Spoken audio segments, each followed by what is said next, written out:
Salut Vicnet, salut à tous les fans de Stardust. Je vous parle en direct de Floride, à Cap Kennedy, où j'ai eu la chance de descendre pour voir le lancement de la fusée Falcon 9 qui arrive demain.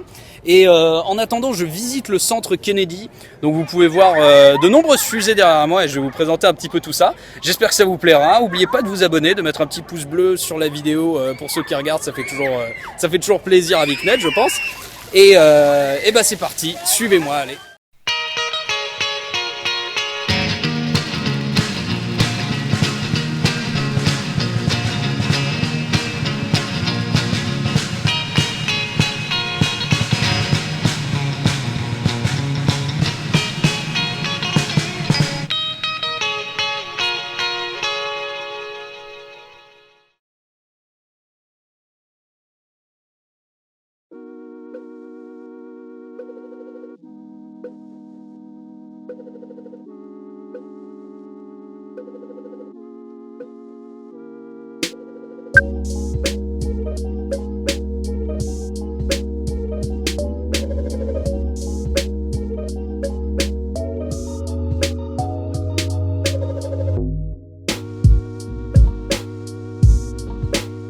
Alors je vais adopter un ton super documentaire en fait parce que je sais pas faire autrement vu que la caméra me fait un petit peu stresser.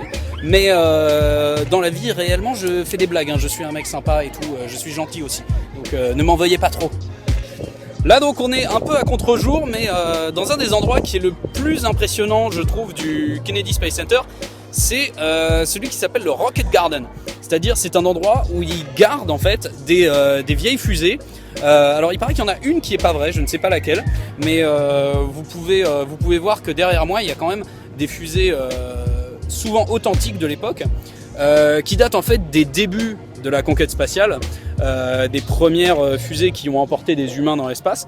On a par exemple la fusée Mercury Redstone derrière moi avec sa capsule Mercury. Il va y avoir une Mercury Atlas ici, ensuite Gemini avec un Titan 2. Toutes ces fusées étaient en fait dérivées de missiles balistiques intercontinentaux. Donc la plupart du temps c'était bêtement un missile sur lequel on avait posé un bonhomme et on l'envoyait dans l'espace. Donc rien à voir avec ce qui se passe aujourd'hui et la navette spatiale, notamment cette époque de la navette spatiale.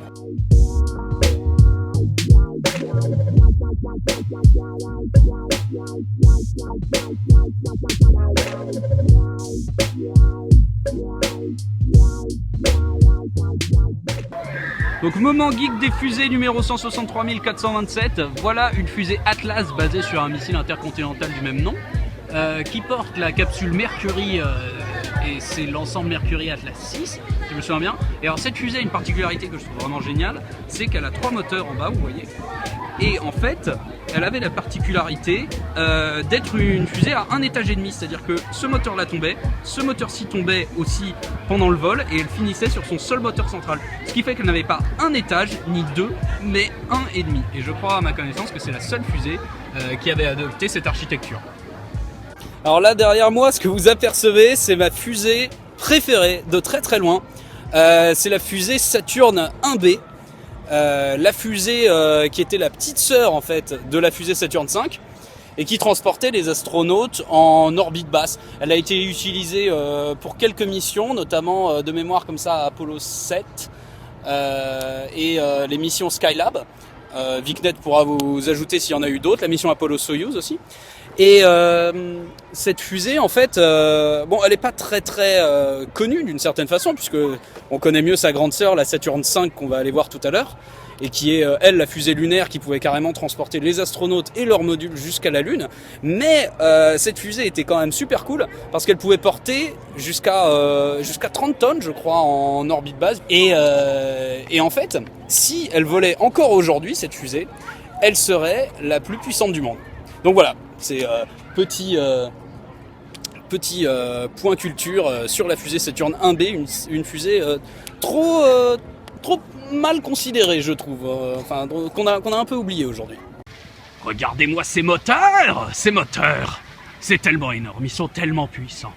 Alors en fait je crois qu'ils se sont rendus compte au bout d'un moment que les petites ailettes là que vous voyez ici, ici, là, et ben ces ailettes ne servaient à rien finalement. Donc ils ont pensé à les enlever après sur les Saturn V. Mais finalement, ils n'ont pas eu le temps de redesigner tout le bousin et le programme Apollo a été arrêté avant qu'ils aient pu faire quoi que ce soit. Donc on a un système qui n'est pas amélioré alors qu'il était améliorable, c'est triste. Alors Vicnet le sait peut-être, mais je ne suis pas un énorme fan des navettes spatiales. Il n'empêche, quand on se rend compte de l'échelle qu'elles avaient, ça donne quand même le vertige. Ça, c'est une des reproductions du stack qui portait la navette spatiale, l'orbiteur lui-même. Et donc ça, c'est le stack qui comporte les 2 boosters externes ainsi que le réservoir central. Et c'est à l'échelle 1-1 et il faut avouer qu'il est plutôt énorme.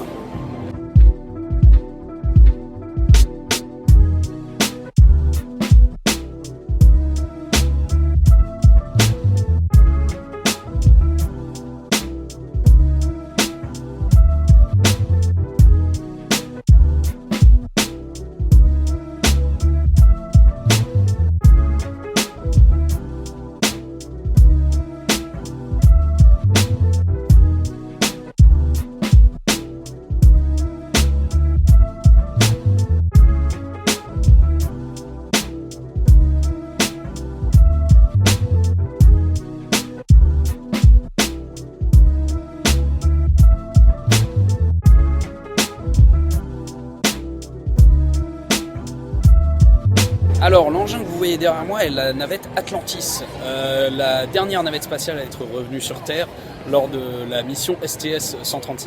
Elle est exposée au Kennedy Space Center de manière permanente, de cette façon-là, avec son bras, son canard d'armes déployé derrière moi. Les moteurs qui l'équipent ne sont pas les originaux forcément, puisque les RS-25 sont stockés actuellement et seront utilisés sur le Space Launch System de la NASA. Vicnet sait bien que je ne suis pas un énorme fan de la navette spatiale, mais c'est quand même un grand morceau d'histoire que je me devais de vous montrer. Côté poupe, la navette est vraiment très impressionnante. On voit les 3 RS-25 et ces éléments de RCS qui permettent la désorbitation. Les RS-25 ne sont pas des moteurs originaux, mais ceux-là sont des reproductions, puisque le RS-25 volera sur le SLS, Space Launch System, que la NASA est en train de développer. Ce sont les moteurs les plus efficaces de l'histoire, ils sont réutilisables. Ce ne sont pas les plus puissants de l'histoire, mais ils gèrent le carburant comme aucun autre moteur actuellement. Donc nous voilà sous la navette, on est actuellement dessous, donc vous voyez le revêtement thermique, les tuiles qui composent le heat shield de la navette, le bouclier thermique qui lui permet de revenir sur Terre après une mission dans l'espace.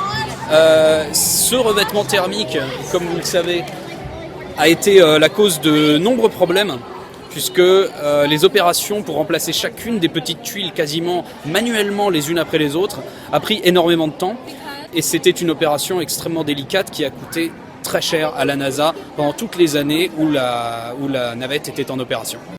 Alors ici on se trouve devant un objet vraiment très cool, il s'agit en fait des pneus qu'Atlantis avait le jour où elle s'est posée pour sa dernière mission.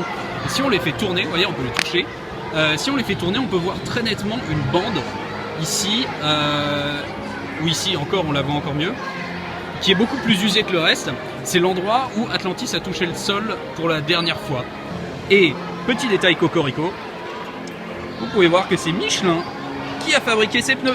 Donc la France avait aussi une participation dans le programme de navette spatiale. Alors ici je me trouve devant le van que les astronautes utilisaient pour aller jusqu'au launchpad le jour du lancement.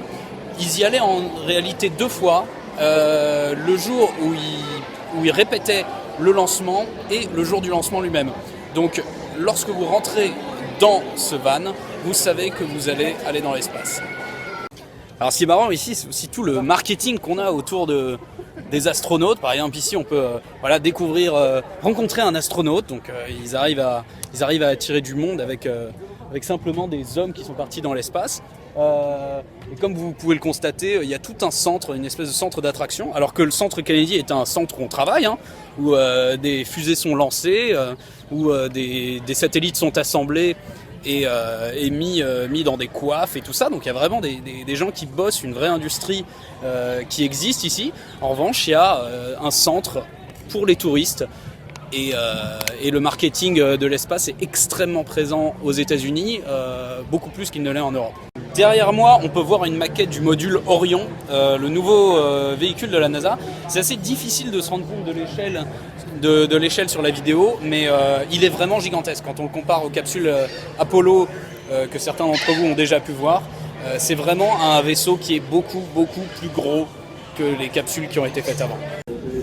Alors, la fusée qui est exposée ici, ce n'est pas une fusée... c'est une fusée complète, mais c'est pas une fusée qui est en mode formation de vol. Elle est découpée en plusieurs segments. On peut voir ici les moteurs du premier étage, donc les moteurs F1 extrêmement puissants. C'est les moteurs à chambre simple les plus puissants du monde. Et derrière, on a toute la longueur de la fusée qui s'étend sur... Vicnet me corrigera, mais je crois plus d'une centaine de mètres. Et le deuxième étage et le troisième étage, qu'on distingue à peine là-bas, viennent en fait de la mission Apollo 19, qui n'a jamais volé puisqu'elle a été annulée à la fin du programme. Je suis arrivé au bout de la fusée, ça m'a pris quelques minutes pour marcher jusqu'ici. Et quand on arrive au bout de la Saturn V, on se rend compte que tout ce qui restera de la mission et de toute cette débauche d'énergie, c'est ça. Alors le fait d'avoir la Saturn V coupée en plusieurs morceaux nous permet d'apprécier la couleur orange de l'isolant des réservoirs, une couleur qu'on retrouvera plus tard sur la navette spatiale américaine. Ce cercle gigantesque que vous voyez était une des parties intégrantes de la fusée Saturn V. C'était son cerveau, d'une certaine façon. Cet ordinateur était le seul qui était capable de gérer la montée de la fusée. Et vous pouvez vous imaginer que l'ordinateur que vous avez devant vous, ou même le portable que vous tenez entre les mains, a plus de puissance que cet ordinateur à l'époque. C'est vous dire à quel point l'informatique a progressé, mais à quel point la science des fusées en est restée à l'état où elle était dans les années 60. Alors voilà le rover lunaire de l'époque d'Apollo. Évidemment pas de pneus, des roues faites en métal avec des grilles de métal. C'était une voiture qui pouvait se déplier et si quelqu'un retournait sur la Lune aujourd'hui, d'une certaine façon, il lui suffirait de remplacer quelques batteries pour pouvoir faire redémarrer le véhicule. Alors s'il y a bien un truc cool de venir dans le mémorial Apollo Saturn, c'est de pouvoir toucher une pierre de lune. I touched the moon. C'est une petite pièce de basalte qui a été rapportée par l'astronaute Jack Schmitt de la mission Apollo 17. J'ai touché la Lune. Donc derrière moi se trouve un morceau d'histoire de la NASA, un morceau d'histoire tragique puisqu'il s'agit de la porte qui a empêché les astronautes Edgar White, Roger Chaffee et Gus Grissom de sortir de leur capsule Apollo 1, puisque la porte a été designée pour s'ouvrir en 90 secondes au lieu de 5 pour la porte du bloc 2 Apollo. Alors ça, c'est vraiment un objet super cool. C'est la capsule originale d'Apollo 14. La capsule qui a emporté Alan Shepard et son équipage sur la Lune et qui en est revenu. Alors vous voyez à quel point, comparé à un Apollo flambant neuf, elle a été marquée par la rentrée atmosphérique, notamment au niveau du bouclier thermique, et ici c'est particulièrement visible au niveau des tuyères d'éjection. Donc voilà, un morceau d'histoire pour la troisième mission à s'être posée sur la Lune.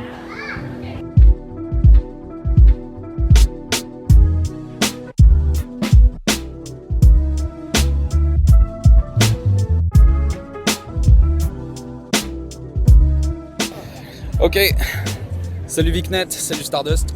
Alors voilà, on se trouve, comme vous le voyez, au pied, la nuit, au pied de la Falcon 9, celle de SpaceX qui va partir demain matin. C'est vraiment un moment exceptionnel pour moi et je tenais à vous le faire partager. Cette fusée, comme vous le savez, elle va transporter des denrées, des vêtements de rechange et des expériences à nos astronautes là-haut, notamment Thomas Pesquet. C'est super sympa et franchement je suis super heureux d'être ici. J'espère que le petit trip touristique vous aura plu. Moi, ça a été une super journée, je vous avoue.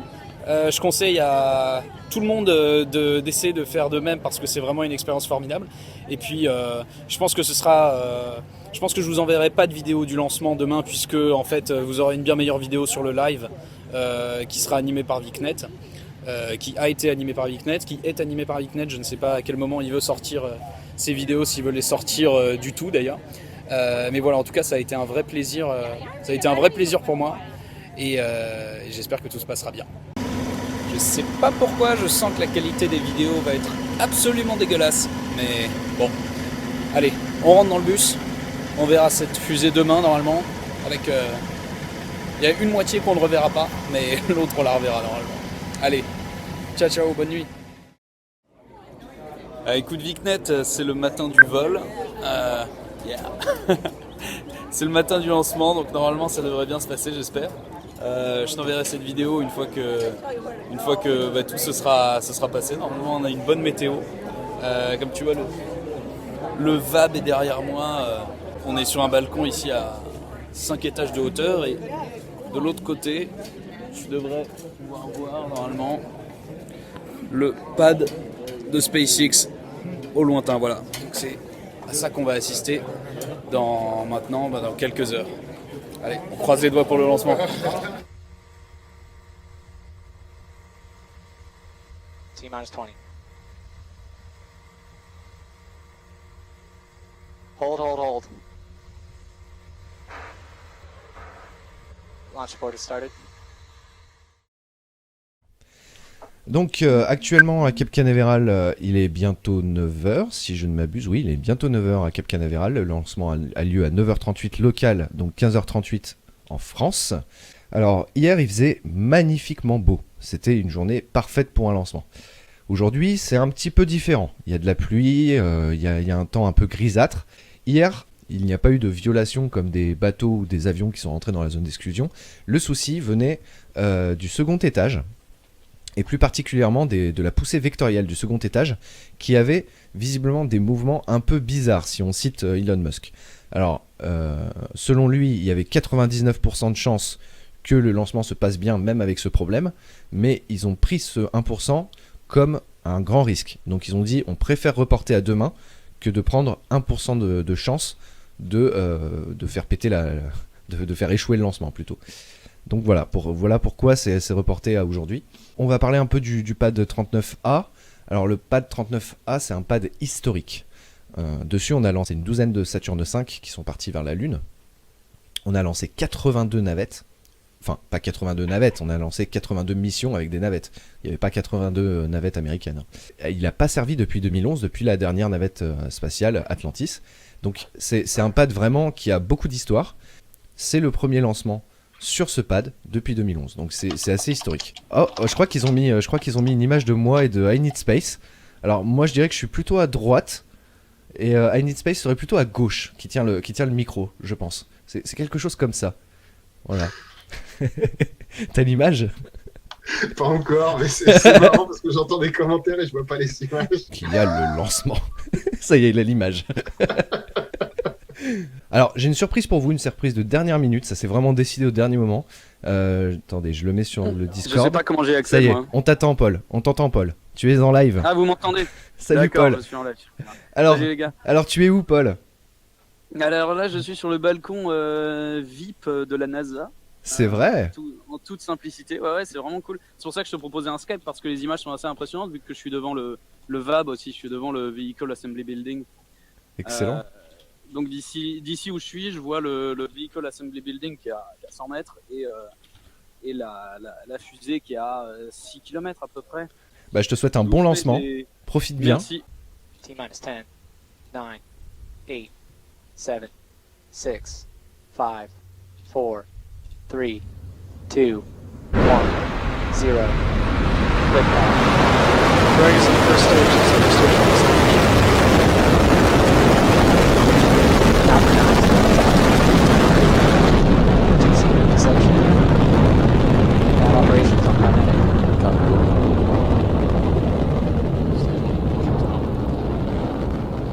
Alors vous pouvez voir le premier étage d'ailleurs à gauche de l'image de droite, qui est en train de retomber, comme vous le voyez. Mais en fait, il ne retombe pas encore. Il en est actuellement à la phase où il monte encore du fait de l'inertie. Tandis que le second étage monte aussi, mais fait une propulsion. Ce qui fait qu'on voit comme si le premier étage retombait. Mais là, pour le moment, il est toujours en montée. Tandis que vous voyez à gauche de l'image des petites protubérances qui se déploient. Ce sont des aides au contrôle aérodynamique, si vous voulez, comme des aérofreins sur les avions. Et vous avez aussi des petits jets, des petits flashs blancs, qui sont des jets, je crois, d'hydrazine, qui sont en fait, pour ceux qui jouent à Kerbal, tout simplement les RCS. Donc des petits propulseurs qui permettent d'orienter le premier étage pour le mettre dans un sens correct. Et c'est très précis.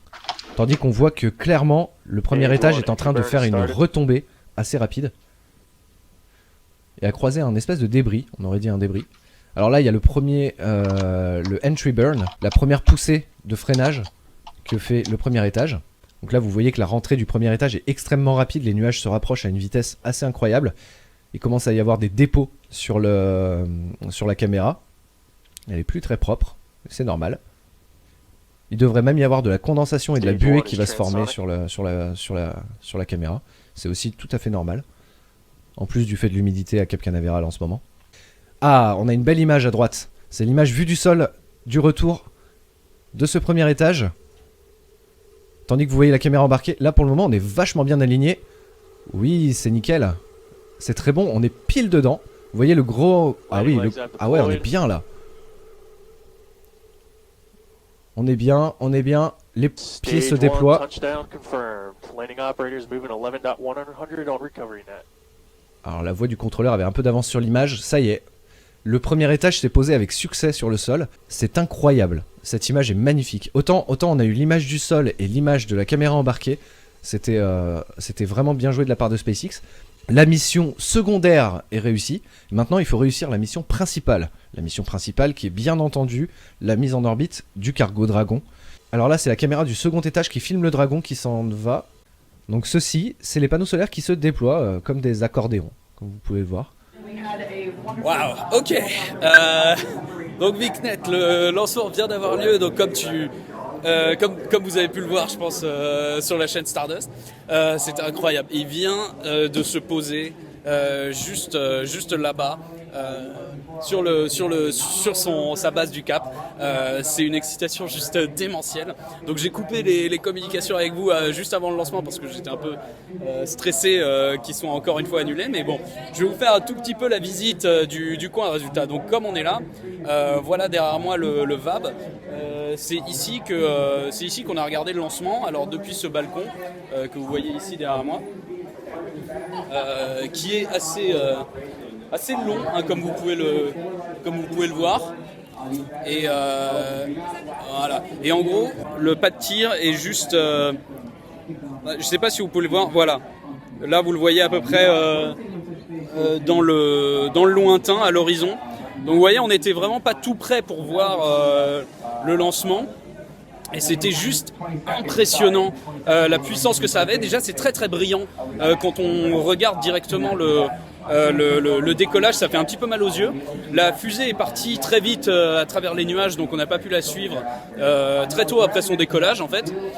Et le son, surtout le son est incroyable. Le son arrive après l'image forcément puisqu'il se déplace à la vitesse du son. Qui naît de, je sais plus combien, 364 mètres par seconde ou quelque chose comme ça.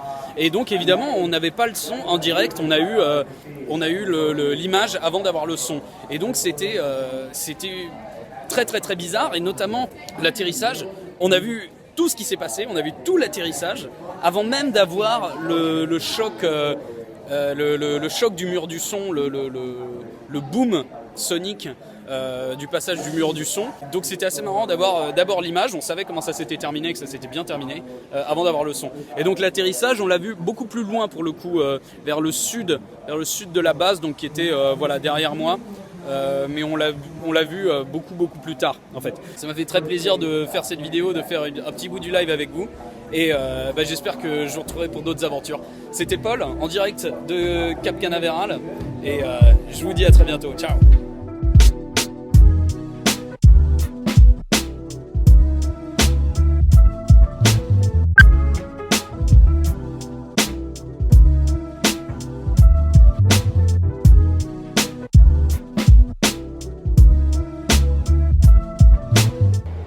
une petite conclusion pour vous dire que un lancement de fusée, c'est avant tout des femmes et des hommes qui travaillent ensemble pour développer les machines qui font rêver toute l'humanité. Et je voulais juste vous dire, voilà, je suis devant la mission Apollo Soyuz Test Project de 1975, qui symbolise un petit peu tout l'idéal du spatial et la vision d'explorer et de découvrir de nouvelles choses ensemble, en coopération, à la fois en coopération nationale mais en coopération internationale, et c'est ce que fait l'Europe, c'est ce que font les États-Unis et c'est ce que font d'autres partenaires dans la Station Spatiale Internationale aujourd'hui. Et c'est vraiment un idéal que moi j'ai à cœur de faire partager, et c'est pour ça que je voudrais vous dire merci de regarder cette vidéo, et merci à Vicnet qui produit toujours du contenu de très très grande qualité. Voilà, j'ai la chance moi d'avoir vécu un événement exceptionnel dont je me souviendrai toute ma vie, et j'encourage tous ceux qui un jour ont l'occasion et ont la chance de pouvoir aller voir un lancement, que ce soit à Kourou ou en Floride ou même en Russie, aller à Baïkonour au Kazakhstan ou à Vostochny voilà, si vous avez l'occasion de le faire, faites-le. Et je vous remercie de regarder cette vidéo parce que vous êtes assez rares en fait en Europe et en France à être passionnés par ces sujets-là. Et je pense que c'est important. Aux États-Unis, ils sont finalement assez convaincus par l'espace. Ils apprennent ça quand ils sont à l'école. Venir au Smithsonian Air and Space, c'est quasiment obligatoire pour les enfants ici à Washington. Mais en France, on n'a pas cette chance-là. Et donc ceux qui s'y intéressent, vraiment, merci. Continuez de vous y intéresser parce qu'il se passe des choses fantastiques dans ce secteur. Il se passe des choses vraiment merveilleuses. Et Vicnet est un des maillons nécessaires de cette chaîne. Voilà, c'était Paul, je vous rends l'antenne à Vicnet et je vous souhaite de continuer à garder la tête dans les étoiles. Et j'espère vous revoir très vite pour d'autres visites, peut-être même du Air and Space Museum si ça intéresse Vicnet. Allez, ciao ciao.